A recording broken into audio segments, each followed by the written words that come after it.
Hello mudlarking friends and welcome to Cutlers Hall. We're here today because we've got an exhibition going on, but in addition you may have noticed I am with somebody else here. This is Paul Stoddart. He is from Kingdom Forge. He's a bladesmith and a blacksmith and a brewer. Absolutely, I do run a brewery as well. And he runs a brewery. But I'm also an armourer for film, TV and for the Royal Opera House in Covent Garden. And we're going to have a look through some swords. Absolutely. I think that's the plan.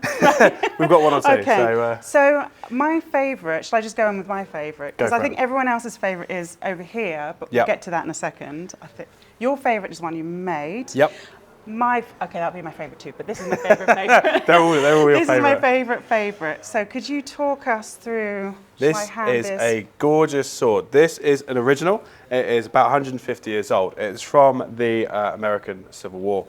It's used. It has got the most gorgeous engraving down the blade, and the guard as well is very typical of that era and to a particular pattern. Very ergonomic and very used. Doesn't say Sue though, does it? It doesn't say Sue. I have had someone US. ask me if it says Sue. It says US for the United States because it was used in the United States and not by Sue. So this has also been blunted because we use these on stage as well. So they're all blunted, no sharp objects here. I'm not at risk.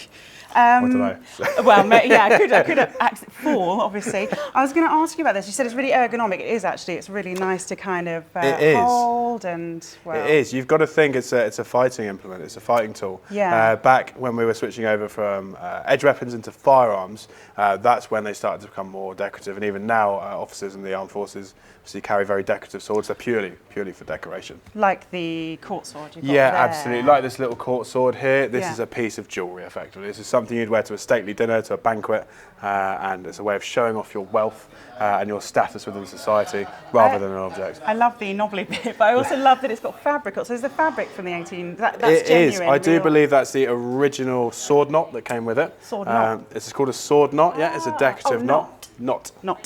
Sword knot. And we also have the original scabbard for it as well, which is very dainty, very small. I noticed a tiny bit of. It is damaged, which is just a mark of its age. It's the real deal. It's incredibly old and very fragile. I just remembered I had a question about this because somebody asked me, and it was a really good point.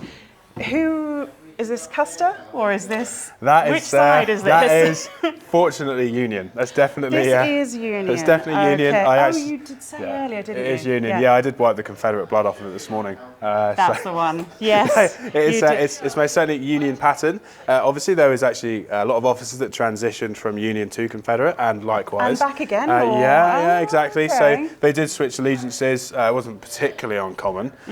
So you never know its story. I mean, if it could tell a story. I'm sure it's pretty amazing. gruesome, but someone said, because we find as mudlarks, we find lots of trade beads and things like that were used to trade across seas, but often referred to as slave beads because they traded for human cargo sometimes. Yeah. Someone referred to them once as silent witnesses of history, which I think, like an object that's been there. Yeah. They can't tell you.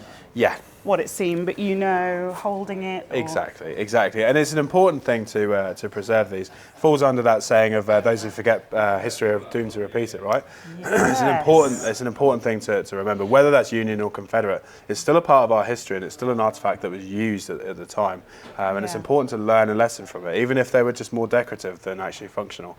They're a key part of our societal history. And, So we're very lucky to have this piece here and the other pieces, which are all Royal Opera House. Yeah, this is all part of the collection at the Royal Opera House. So these are all stage used. Yeah. Tell us about this, because I love the fact where this one's been last night. It was exciting. This is in an opera called Don Carlo, and it was on stage. It went up on Friday night, and it's a fantastic opera written by Giuseppe Verdi during the 1800s. And there are nearly 100 odd swords on stage. Not only are there 100 odd swords, there are also 8 halberds, great big spears. Right, there are daggers. We have the dagger of Rodrigo here. So that's who Rodrigo is. He's effectively his best mate.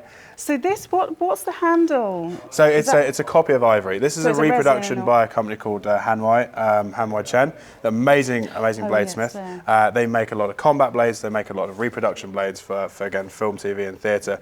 We predominantly use these because they're really good quality. Yeah. They look fantastic on stage, and it kind of upholds the tradition that the Royal Opera opera house seem to have of having authenticity, Being having accurate. things just look really good. Yes. Being accurate, exactly.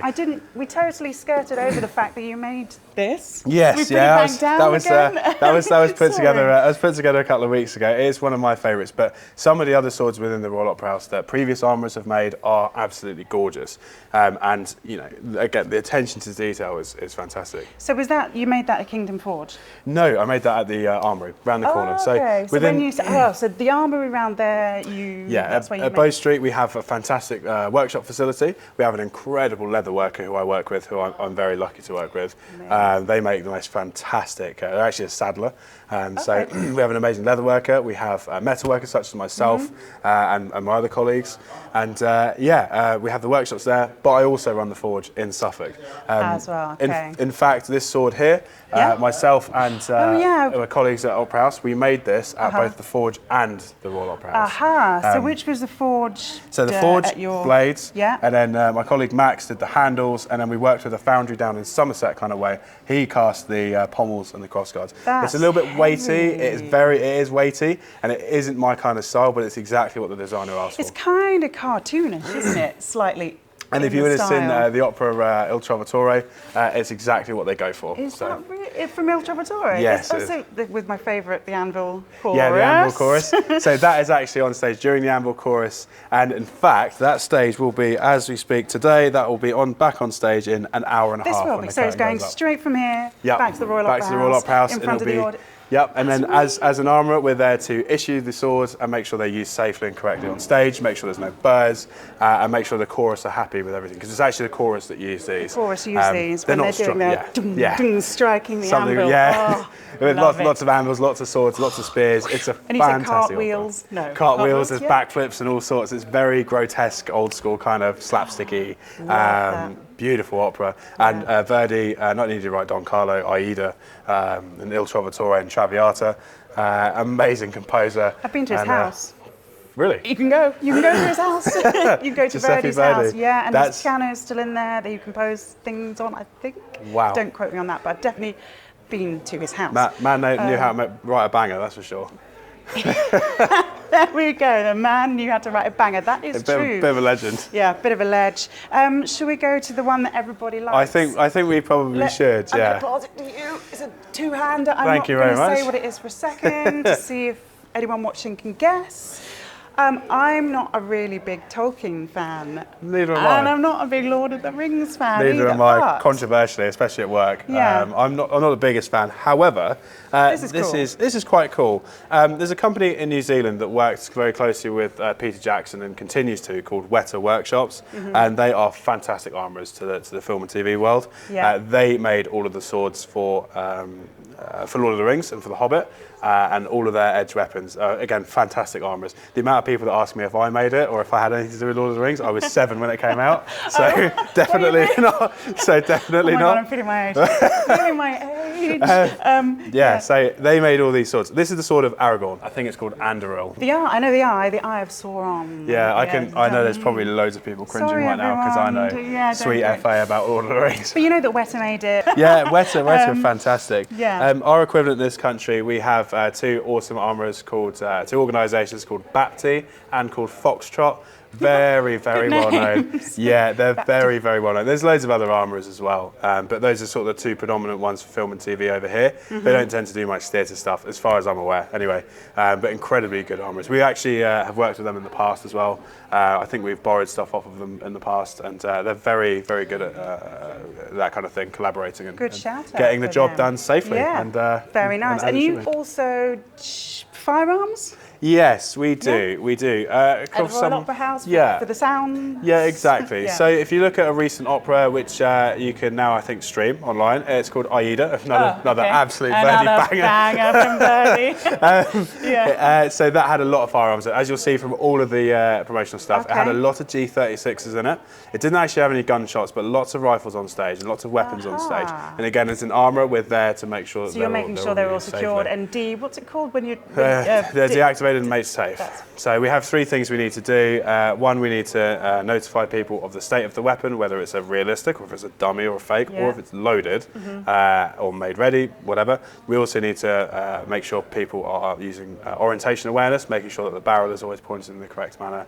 They're not just like waving it around. Yeah. Or like me handling these swords, suddenly going, oh! Yeah, exactly. Whoops. Whoopsie. And then you've got the trigger mechanism, trigger and mechanism discipline as well, making sure that fingers and hands are kept clear of the working parts. We do also do offstage gunshots as well, and onstage gunshots. I love the idea of you just dun, dun, dun, dun, and then go back. Yeah, exactly. So some operas you just turn up and then we create the sound effects with a firearm, and then we go. Well, who knew? I didn't know. And so apart from looking at all the lovely swords and things, we're at Cutlers, and you are the only working blacksmith, are you? Or I'm certainly the only working blacksmith and bladesmith. There are 2 other cutlers as well who are members, as an operational function. So they're working. I'm very honoured to have my proposer Robert Pooley as a member. Robert Pooley is the owner of Pooley Sword, and make a lot of swords and maintain and refurbish a lot of swords for the armed forces and for the Commonwealth. And for the royal family even. And then we have one of his apprentices as a member as well, and I do believe there's one more as well. But I'm the only bladesmith that does a bit more of a variety. Okay, because I've been telling everyone that, so I didn't know. I didn't know if I got that right, but anyway. I would say, a lot of their stuff's laser cut and ground and etched. Nothing's particularly forged, as far as I'm aware. I have visited Robert Pooley's workshop's incredible, but as for traditional bladesmith and blacksmith, I'm the only one. Amazing. And I did tell you, I was trying to find a photo. By the time we've made this, hopefully I'll have that photo. But on my dad's side, my grandfather was the blacksmith in the village. He lived in the forge. My dad grew up there till he was a teenager in Hertfordshire. But through the generations of the family, it's like 5 generations of blacksmiths and carters, and they made coffins. They did everything in the villages. So, I'll try and find a photo of that and show you, because it's pretty cool. So I think that's it. Well, thank you very much. Thank you for having me, and I hope you enjoyed Cutlers Hall. Very much. And also check out Paul's stuff online, Kingdom Forge. You can go and visit, do courses. Yeah, absolutely. If you want to come and visit, swing a hammer, make an awesome little knife. We do axe making classes as well. Check us out on Instagram, drop me a message at Kingdom Forge, or you can go to my website, shoot me an email, kingdomforgemetalwork@gmail.com, and hopefully I will reply. I'm very busy, and I'm kind of a one-man band at the moment, so we're super busy. Come down, swing a hammer, make an axe or a knife, and you'll have a cracking time. Absolute professional. Are you trying to take my job? Let's do this.